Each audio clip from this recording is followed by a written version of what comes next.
听，起风啦！当大山送走严寒，迎来春晓，就是我和你相遇的日子。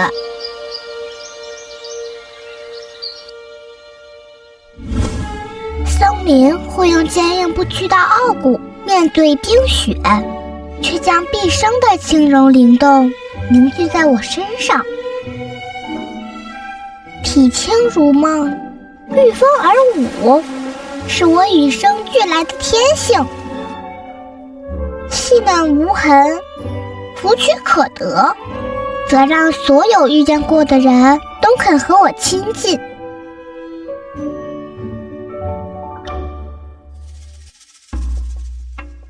我是松花鹤，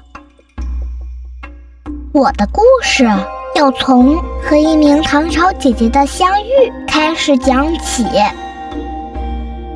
她叫薛涛，是唐朝很厉害的一名女诗人呢。那时候，薛涛姐姐住在成都浣花溪畔，经常需要和文坛名士们写诗唱和。因我而得名的松花间就是她的最爱，但苦于原有的松花间尺幅过大，薛涛姐姐就特地让教人们将大幅花间裁成较小的一片，既精巧又浪漫，一下子便在文人才子间流行起来，成为至今还长盛不衰的薛涛间。薛涛的薛涛间呢，就是裁狭小的指尖这个规格的创新可能是薛涛的一大贡献。第一张薛涛签有可能是松花签当然之后也有各种颜色的各种品类的薛涛签。一指松花间，两处诉衷肠。薛涛姐姐和大诗人元稹就这样借一指松花间遥寄情思，我也因此成为诗人心中一抹清梦无痕的春色。锦江华腻峨眉秀，唤出闻君与薛涛。别后相思隔烟水，菖蒲花发雾云高。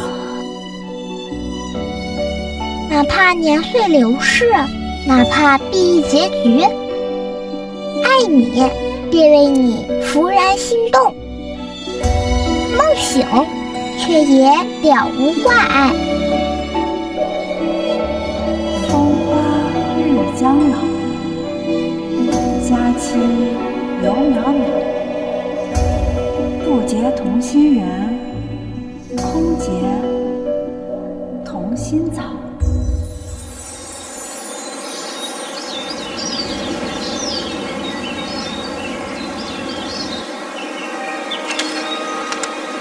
作为颜色，我虽来自松花，却也在其他植物中有迹可循。自古至今，人们大多用黄柏为原料，将我赋予织物和纸张。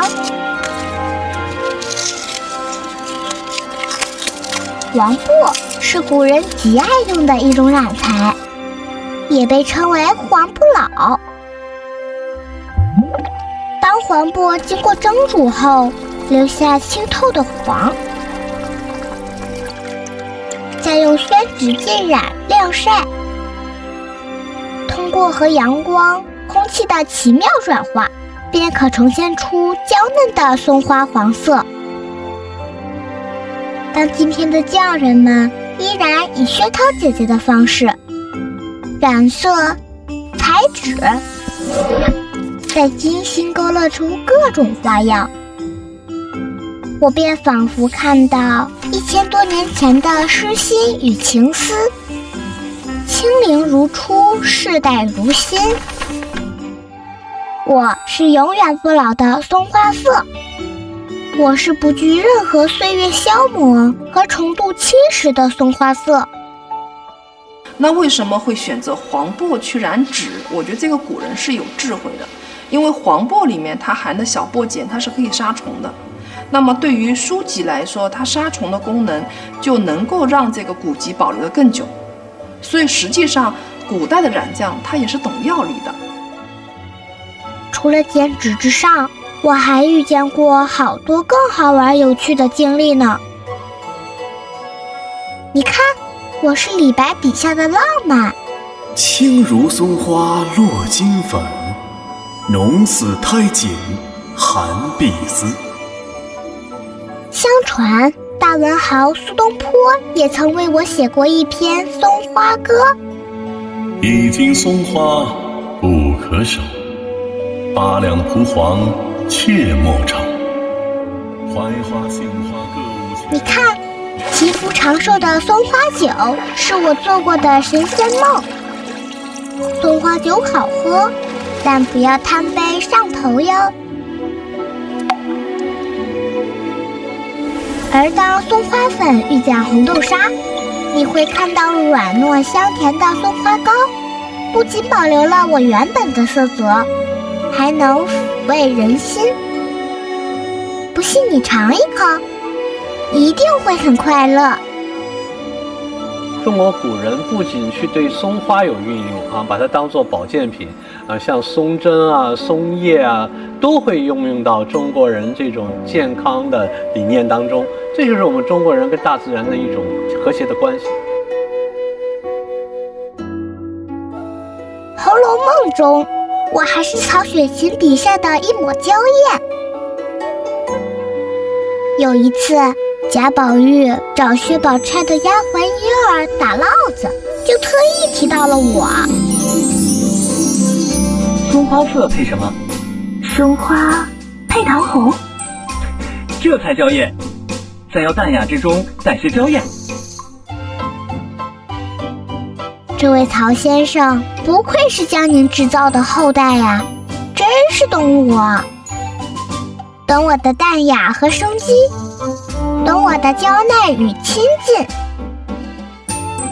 差点忘了，鲁迅先生也不止一次在文章里提起过我呢。小鸭也诚然是可爱，变身松花黄，放在地上便蹒跚地走，互相招呼，总是在一处，大家都说好。瞧这些小家伙，是不是和我一样可爱呢？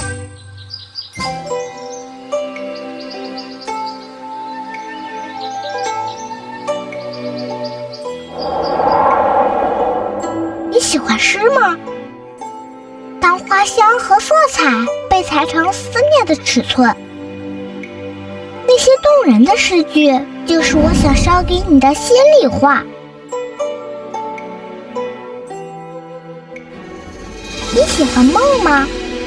当柔情撑起一个时代的浪漫与传奇，那些了无痕迹的清梦，便是我无拘也无惧的洒脱。你听，又起风了。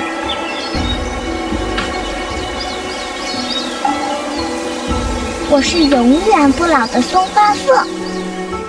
我和古人的故事讲完了，和你的相遇又会在哪里呢？